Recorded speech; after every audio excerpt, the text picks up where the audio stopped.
Baru jadi Menteri Keuangan, Pak Purbaya Yudi Sadewa langsung bikin gebrakan, yaitu 200 triliun rupiah dipindahkan ke bank-bank BUMN. Katanya sih buat ngebut pertumbuhan ekonomi ya, tapi sebenarnya 200T ini beneran gak sih bisa bikin ekonomi kita semakin maju ke depannya? Yuk kita bahas tuntas di video kita pada hari ini.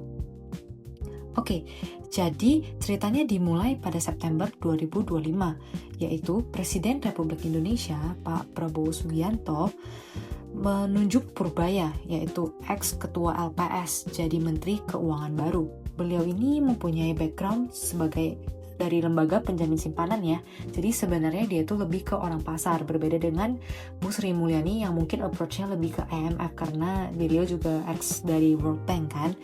Nah, ekonomi waktu itu tuh agak seret ya, pertumbuhan kredit juga lesu, dan kemudian Pak Purbaya ini kasih tahu nih kalau sebenarnya duit pemerintah itu numpuk dan nganggur di Bank Indonesia.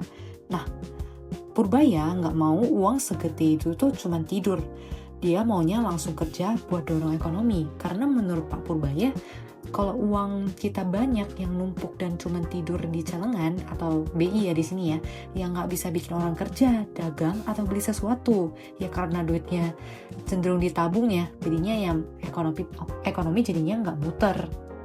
Makanya pada tanggal 12 September pemerintah itu pindahin 200 triliun tadi dari rekening pemerintah di Bank Indonesia ke bank-bank himbara, yaitu di Mandiri, BNI, BSI, BRI, dan juga BTN. Nah, memang angkanya untuk masing-masing bank ini berbeda-beda ya, namun tujuannya tuh satu, yaitu biar likuiditas bank lebih longgar yang nantinya bisa menyebabkan bunga pinjaman bisa turun dan juga kredit ke usaha kecil menengah bisa lebih deras. Nah, analoginya tuh sederhananya seperti ini.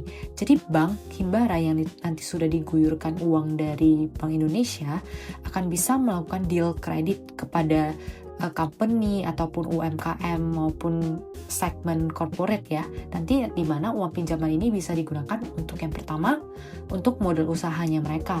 Terus bisa juga mereka karena ekonomi semakin bagus, mereka bisa merekrut lebih banyak karyawan dan membuka lapangan pekerjaan.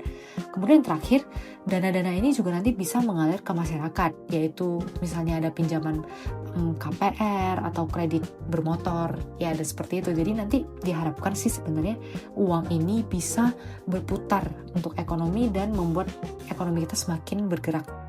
Namun sebenarnya 200T ini nggak cuman hanya 200T yang nanti bakal berputar, karena ini bisa memberikan multiplier effect yang lebih besar lagi. Sebagai contoh ya, misalnya ini kita meminjam pengusaha batik, dia tuh meminjam sebesar 500 juta. Nah, pertama dia bisa saja untuk membeli mesin ya, mesin untuk mencetak batik, terus dia juga bisa untuk ekspansi tokonya di beberapa tempat, dan selain itu karena itu dia bisa merekrut lebih banyak karyawan. Nah, dari masing-masing penjual mesin, pemilik toko yang disewakan ke si pengusaha batik dan juga karyawan, ini semuanya akan mendapat uang. Nah, uang ini nanti bisa mereka belanjakan lagi ke hal-hal lain. Misalnya, karyawan bisa untuk beli kendaraan, bisa untuk menyicil handphone, atau misalnya penyewa toko ini bisa membeli gedung lain lagi atau membuat konsumsi dan juga spending mereka meningkat. Nah, nantinya dengan semakin banyak yang membeli dan menjual ini bisa menyebabkan ekonomi kita tentunya semakin bagus ke depannya. Namun sebenarnya pertanyaannya satu, banyak yang juga kritis ya mengenai hal ini. Apakah kita tuh sebenarnya butuh nggak sih uang sebanyak ini? Dan kalau kita lihat dari data OJK dalam 10 tahun terakhir ya, dari 2015 ya, sebenarnya tren kredit kita tuh cenderung menurun.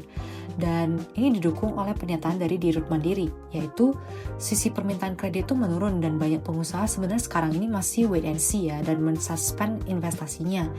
Dan ini tuh disebabkan karena ketidakpastian ekonomi dan juga politik global dan juga domestik kita ya. Bisa dilihat kemarin itu banyak gebrakan seperti ada demo, dan juga pengusaha cenderung masih belum terlalu berani untuk meminta kredit untuk investasi di bisnisnya.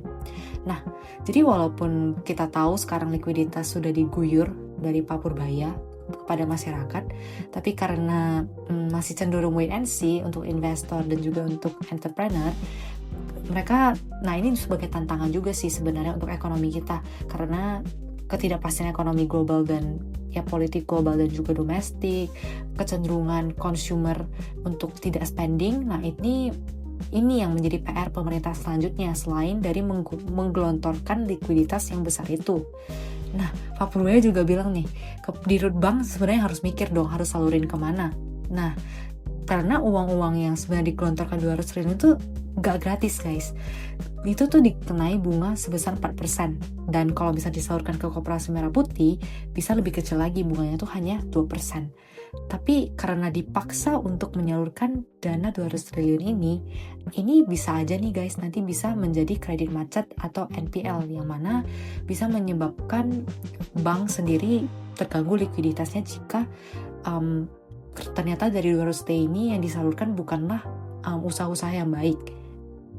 KPK sendiri juga udah ngomong ya kalau misalnya mereka akan terus memantau untuk kegiatan ini biar dana 200 T itu tidak disalahgunakan. Ada juga concern lain, yaitu bank-bank kecil seperti CIMB, Permata, Danamon, Maybank, OCBC bisa aja nih loan-nya ini di take over atau diambil oleh Bank Himbara. Jadi misalnya karena mereka punya dana gede, mereka bisa menyalurkan bunga yang lebih kecil untuk loan yang udah ada di bank-bank buku 3 atau buku yang lebih kecil lagi. Nah, karena misalnya udah di take over sama si Himbara, bank kecil ini yang nanti bakal kelimpungan untuk mencari dan menambal loan yang sudah di take over oleh Himbara ini. Nah, ini juga bisa jadi salah satu loophole ya untuk 200 triliun ini. Nah, jadi selama kalau misalnya kepastian iklim usaha bisa diciptakan oleh pemerintahan kita untuk mensupport likuiditas yang sudah digelontorkan, maka ya kita yakin lah ini ekonomi kita bisa sih kencang ke depannya, asal bisa untuk memastikan kondusif. Nah, pemerintah juga baru ini meluncurkan program baru, yaitu program 8+4+5, yaitu 8 program akselerasi 2025, 4 program lanjutan 2026, serta 5 program penyerapan tenaga kerja.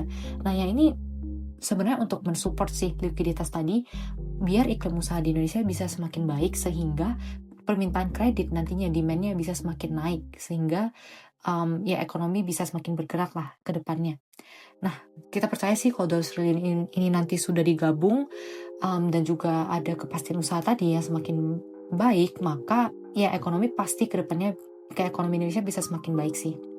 Nah, itu saja sih pembahasan untuk 200 triliun dari Pak Purbaya. Menurut kami cenderung optimis ya terhadap kebijakan ini. Menurut kalian gimana?